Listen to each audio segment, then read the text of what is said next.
Hi Brendan, thanks for coming to see me.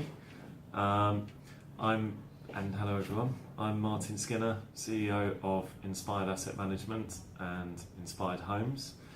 We are having a quick chat about the post-Brexit environment. Brendan's asked me to give my view on what the market's like now that we're Brexiting.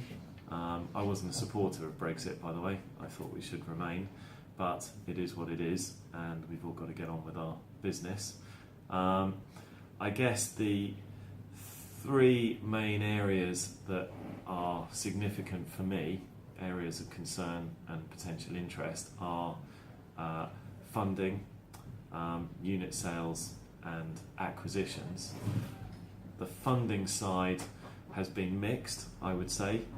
Immediately post-Brexit, we were actually lucky. We did raise some money right after Brexit, but we then saw a drop-off in small pot capital raising. Bigger pot capital raising has been continuing with an awful lot of interest from big investors. So I haven't seen any drop-off there. Debt, there has definitely been on a couple of our projects, a £20 million development finance facility and a £60 million development finance facility. Both of our proposed lenders actually lost their lenders immediately after the referendum result. One of them, however, recovered their lender, so that should actually complete in the next few days. The other one, they've had to replace their funder, so we've had a delay in extra interest that we've had to service on two projects. However, the good news is that they've been replaced, so there's still definitely a very strong market out there for acquisition funding and development funding, but it takes longer and more work needs to go into arranging each of the facilities. Capital raising for equity, there's been less impact there, and I would say it's rebounded very strongly in the last 3 or 4 weeks.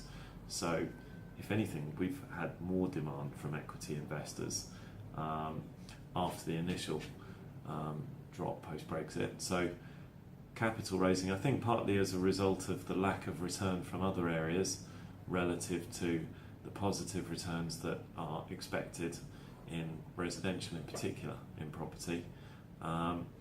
So that area is very strong.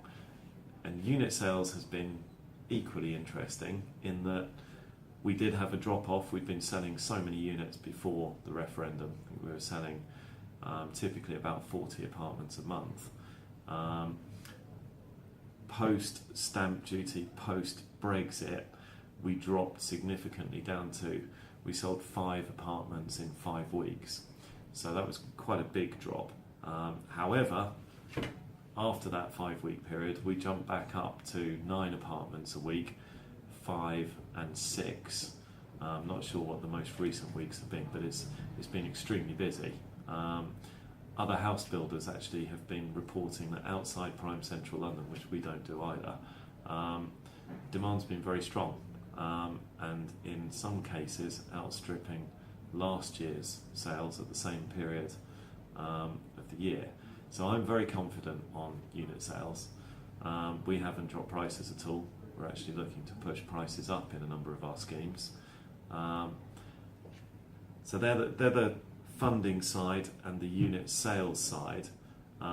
Rental demand, flip side to sales, has also been very strong. We've been letting our apartments, our sort of micro or compact 1-beds, for as much, in many cases, as much larger apartments from traditional apartment developers.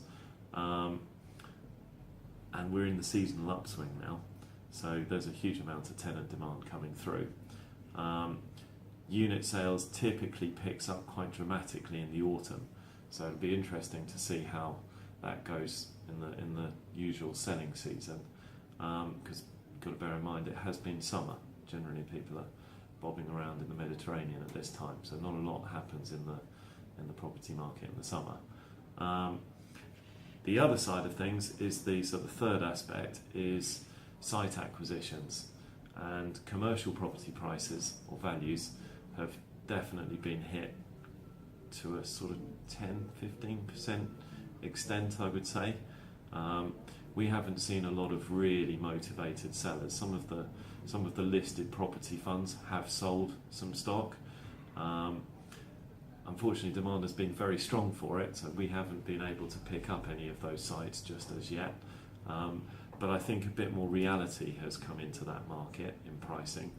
In office to resi PD opportunities, it was getting quite overheated, and we've been struggling to buy since we bought our last site in February, just because people were paying silly money for sites.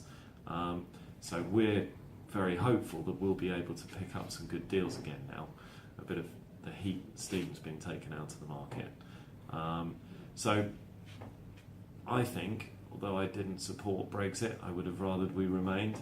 Actually, this could really play to our advantage in that we're still raising money and selling flats very well, and we should be able to get better deals on the actual raw material, the office to resi sites that we want to buy. So I hope you are all having similarly pretty positive results, and look forward to meeting many more of you in the near future at different events, particularly Brendan's. Thank you.